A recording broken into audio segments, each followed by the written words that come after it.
Well, we broke open the story last summer. People in Monument protested a methadone clinic that was set to open across the street from a busy park.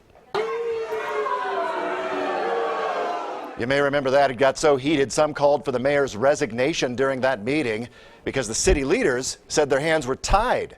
Well, now a state lawmaker is trying to change the laws so cities can have more control. KRDO News Channel 13's Eric Fink was at the Capitol today and tells us if this legislation has a chance. When an out-of-state company bought this building to house a methadone clinic, this town revolted. It does certainly not make sense to place this 700 feet from my son's school, directly across from my son's favorite park. Our children are the future, and we do not want them to take a wrong turn due to the location of a dispensary that could easily be someplace else. The clinic is not open.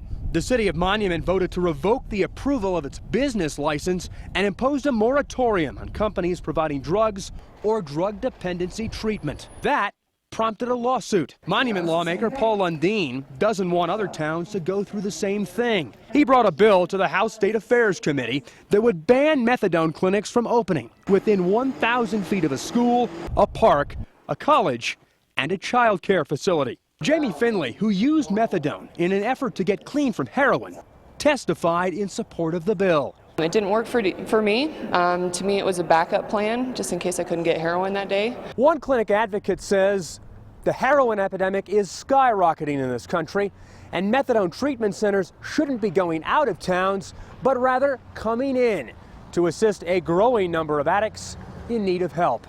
People don't want methadone clinics in their community, which is unfortunate because it's actually a substance abuse treatment option that's been offered since the 1970s, and it works for a lot of people. The committee voted 5-4 to kill the legislation, saying the issue is too focused on Monument and not a statewide concern. I'm the first person that'll help people that are struggling, I've been there. Finley leaves the hearing disappointed, but not defeated. I want to stand up for what is right, to protect our community, to protect our children. Representative Lundeen says he plans to convince members of the Senate to take up a version of the bill. In Denver, Eric Fink, KRDO News Channel 13. Thanks, Eric. And by the way, we tried to get a comment from the company that was planning to open that clinic in Monument, but so far they have not returned our calls.